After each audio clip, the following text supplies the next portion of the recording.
In Malaysia, Muslims get office breaks to pray. But for some, it's still a struggle to get to the mosque on time, especially on Fridays, when all Muslim men need to be at the mosque. But the Sultan of Johor says some end up sleeping instead of listening to the sermon. That's why he wants to give Muslims the day off, so they can worship properly.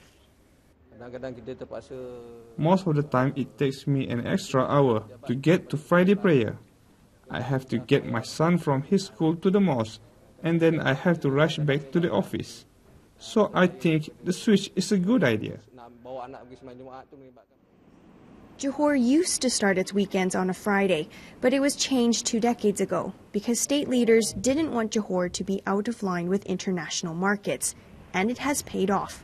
Johor is thriving. Billions of dollars have been pouring into the region here to attract foreign investors, and that's because just across the straits here is Singapore. The tiny city-state is running out of space. So many Singaporeans now set up their factories and offices in the southern tip of Malaysia because it's cheaper. The price you pay for this villa will only buy a tiny flat in Singapore. Canadian David Boxler designs these luxury homes. Private businesses like his can choose when they want to start their weekends. So the switch in the weekends, good or bad thing then? Overall, it hasn't affected my business that much. We've changed to a part-time flexi weekend, so employees can opt in if they want to or not. But me as an investor on the other side of the coin, it has made me take a step back and not invest in some land I was planning on purchasing, because we need to have confidence that rules aren't going to suddenly change. So I want to sit back for a bit and just see how things go over the next year.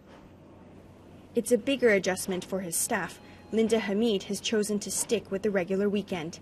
Is it going to affect your family, though? Yeah, because I have a son who's schooling primary 1 this year, so he's going to school from Sunday to Thursday instead. So yeah, it's just going to be like Saturday as a common day weekend for us. That means you have one last day to spend with your kids. Yes.